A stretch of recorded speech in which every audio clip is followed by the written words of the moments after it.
Assalamualaikum warahmatullahi wabarakatuh. Bismillah, alhamdulillah. Wassalatu wassalamu ala rasulillah. La hawla wa la quwwata illa billah. Amma bad. Puji syukur atas semua limpahan karunia nikmatnya. Di subuh yang mubarakah ini kita masih bisa melaksanakan salat berjamaah. Mudah-mudahan setiap langkah kaki kita mendapatkan ampunan dari Allah Subhanahu wa taala, meninggikan derajat kita di sisi Allah Subhanahu wa taala, dan mempermudah jalan kita menuju ke surganya Allah Subhanahu wa taala. Amin. Dan mudah-mudahan pula tempat duduk kita ini adalah raudhah min riyadil jannah, taman di antara taman-taman surga, di mana Allah mencurahkan rahmatnya, menaungkan sayap-sayap malaikatnya, dan menyebut nama kita satu persatu di hadapan para malaikat yang mulia. Amin ya rabbal alamin. Salawat serta salam mari kita selalu haturkan kepada Nabi kita Muhammad sallallahu alaihi wasallam. Semoga kita mendapatkan syafaat beliau hingga yaumul akhir. Para jamaah rahimakumullah,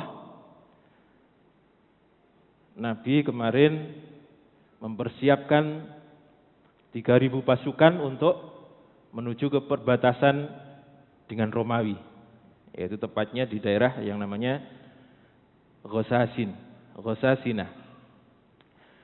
Beliau mengatakan, izhabu ala barakatillah.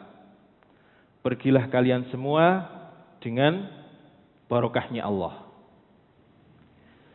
Kemudian beliau berpesan, apabila nanti Zaid gugur, maka serahkanlah kepemimpinan itu kepada Ja'far bin Abu Thalib. Apabila Ja'far nanti gugur, maka serahkanlah kepemimpinan itu kepada Abdullah bin Rawaha.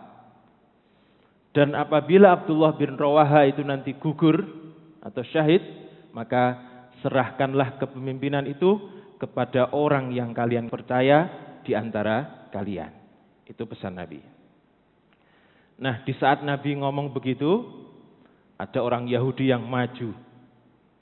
Kemudian berkata dengan lantangnya, wahai Muhammad, kalaulah engkau adalah benar-benar seorang Rasul, maka orang-orang yang kau sebut itu pasti akan mati. Apa tujuannya?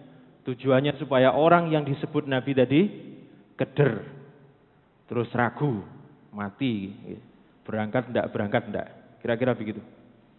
Maka Nabi mengatakan kepada orang Yahudi ini, kau sebenarnya tahu bahwa saya ini adalah seorang Nabi, tetapi sampai sekarang pun kau belum mau beriman. Lalu bagaimana dengan 3 orang yang disebut ini? Setelah mendengar kata-kata daripada orang Yahudi ini, mereka tetap seperti biasa, ya seperti sebelum disebut tadi, tetap tegak dengan pandangan tajam, siap menyongsong perang. Maka Nabi kemudian mengatakan, wahai Zaid, wahai Ja'far, wahai Abdullah bin Rawaha, sampaikanlah salam perpisahan kepada keluargamu masing-masing. Karena orang Yahudi tadi ngomong begitu, kemudian Nabi mengatakan, pulang dulu kalian, silahkan sampaikan salam perpisahan kepada keluargamu masing-masing. Lalu apakah 3 orang yang disebut Nabi ini kemudian keluar atau pulang dulu? Ternyata mereka tidak pulang dan mengatakan, wahai Rasulullah, kami sudah berpamitan dengan keluarga. Bisa dibayangkan, Pak. Jadi jenengan misalnya seorang tentara, kemudian diberi tugas berangkat ke Papua. Saat ini ramin. Terus jenengan sudah tahu bahwa jenengan nanti akan gugur. Kira-kira terus pundi, Pak? Bisa dibayangkan ya? Bisa dirasakan bagaimana kira-kira? Itulah imannya para sahabat. Mungkin kalau kita ini keder, pulang dulu terus alasan loro weteng ya, atau asam urat kumat dan seterusnya. Sebagai istrinya pun demikian. Mungkin ya, kalau jenengan tahu bahwa misalnya suami jenengan adalah seorang tentara, kemudian mau berangkat ke Papua. Sudah diomongi bahwa suami jenengan itu nanti akan wafat di sana. Gimana kira-kira? Wis engko dhisik Pak aja budal dan seterusnya nggih. Alasan opo ngono ben gak sido budal? Mosok budal kok langsung mati. Ya nek iso ya urip. Kira-kira begitu. Itulah kita nggih. Jadi logika iman mereka itu melambung tinggi, jauh di atas logika waras mereka. Pokoknya ini adalah urusan Allah dan Rasul-Nya. Kalau misalnya harus mati, berarti mati syahid. Kalau menang, nanti mendapatkan yang disebut dengan kalau perang itu namanya ghanimah atau harta rampasan perang. Kira-kira begitu. Lalu bagaimana dengan istri-istri mereka? Istri-istri mereka juga luar biasa nanti. Nanti akan kita bahas setelah perang ini usai dan mereka pulang. Bagaimana tanggapan mereka? Maka hari itu adalah hari Jumat. Hari Jumat pagi. Berangkatlah 3.000 pasukan ini menuju ke Ghasasin atau perbatasan dengan wilayah Romawi. Nah, karena rombongan banyak, itu biasanya jalannya kan mboten banter, saling menunggu, walaupun pakai kuda. Maka Abdullah bin Rawaha yang disebut belakangan tadi, itu kemudian berinisiatif untuk saya tak Jumatan dululah, Jumatan terakhir kalinya dengan Nabi di Masjid Nabawi. Itulah kira-kira yang dipikirkan oleh Abdullah bin Rawaha. Nanti saya akan pacu kuda saya dengan cepat-cepat sehingga saya bisa menyusul mereka. Maka Abdullah bin Rawaha ini kemudian tidak ikut berangkat bersama-sama dengan pasukan, tetapi nunggu sholat Jumat. Maka setelah selesai sholat Jumat, Nabi kok masih melihat Abdullah bin Rawaha ini, kemudian ditegur, "Wahai Abdullah bin Rawaha, kamu kok masih di sini? Kok belum berangkat?"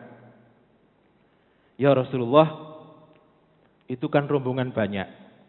Pasti jalannya pelan-pelan. Maka seandainya saya berangkat habis asar pun, saya masih bisa menyusul mereka. Apalagi saya nanti setelah ini langsung berangkat." Itu kata Abdullah bin Rawaha. Kemudian Nabi mengatakan, "Ya Abdullah bin Rawaha, lau anfaqta ma fil ardi jami'an ma adrakta quduwatahum." Kata Nabi, "Wahai Abdullah bin Rawaha, seandainya bumi dan seisinya ini kau infakkan, maka itu tidak sebanding dengan pahala mereka yang hanya satu langkah saja." Luar biasa, Bang ya. Jadi pahala jihad itu luar biasa. Satu langkah itu lebih baik daripada dunia seisinya. Tidak mungkin ada orang kemudian infak dunia seisinya diseneni wong akeh. Wong dunia iki pake wong akeh.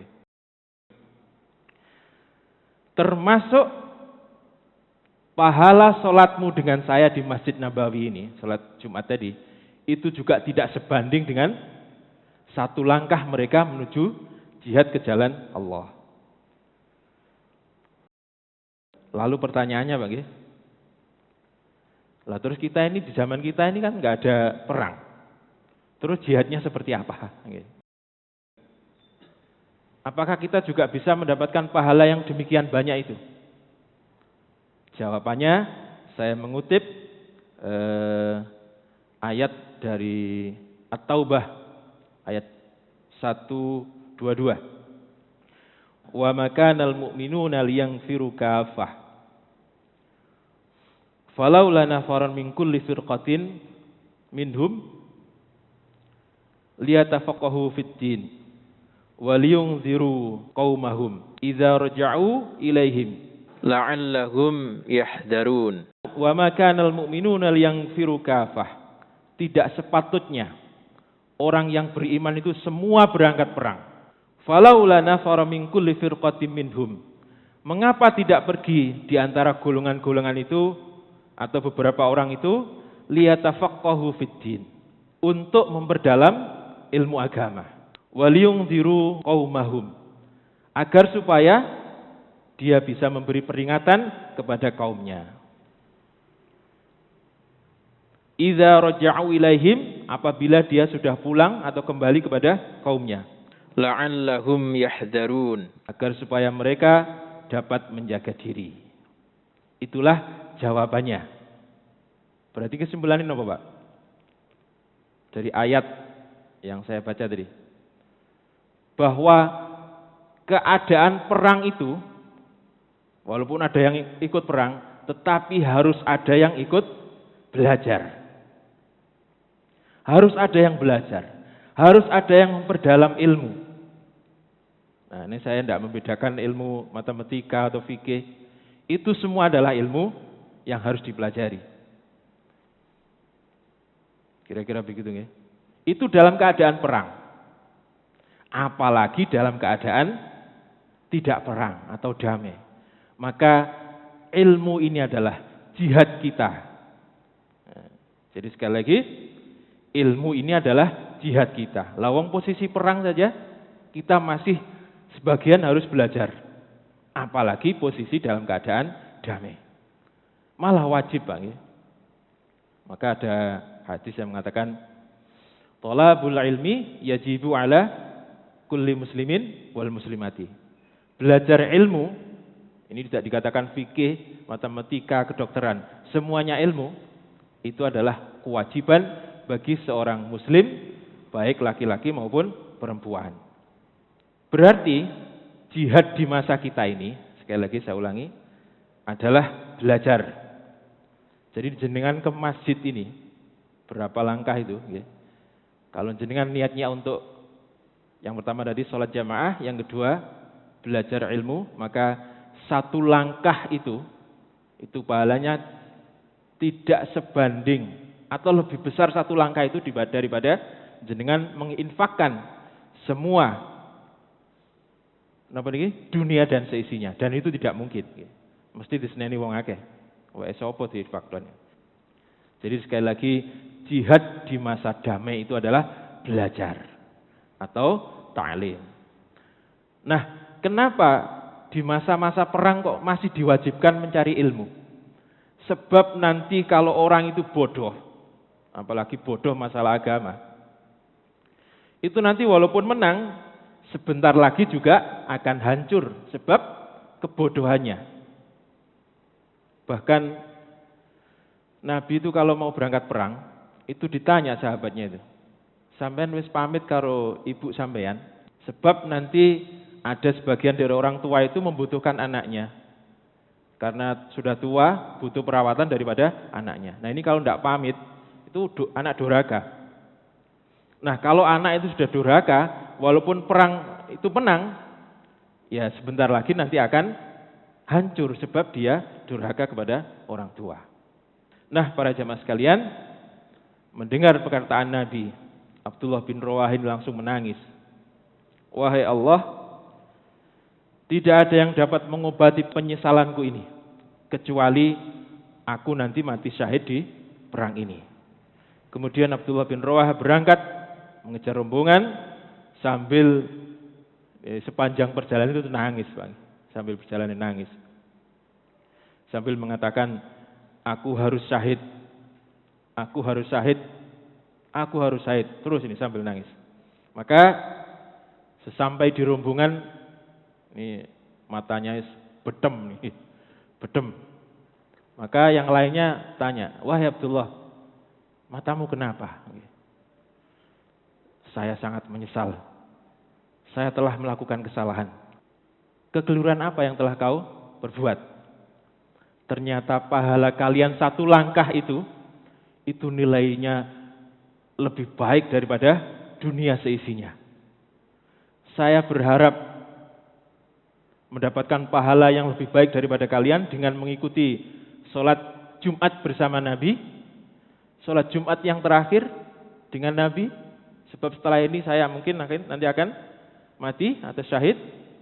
Ternyata beliau mengatakan bahwa pahalamu itu tidak sebanding sama sekali dengan satu langkah saja orang menuju jihad ke jalan Allah. Maka aku kemudian menyusul kalian dengan langkah yang sangat cepat.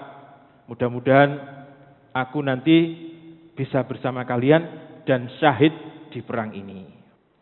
Nah, para jamaah sekalian, berita berangkatnya pasukan muslimin ini sebanyak 3.000 ini sudah diketahui oleh mata-mata daripada Ghasasin. Dan mata-mata itu sendiri adalah adik daripada penguasa Ghasasin, Syurabil, yang bernama Sadus.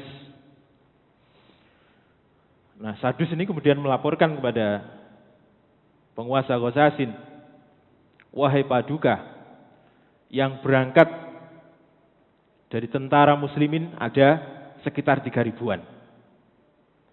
Jenengan mungkin bertanya, bagaimana cara ngitungnya? Kok bisa dihitung? Biasanya pasukan itu kan per peleton, Pak. Satu grup itu berapa orang? Nah, itu kan dihitung grupnya.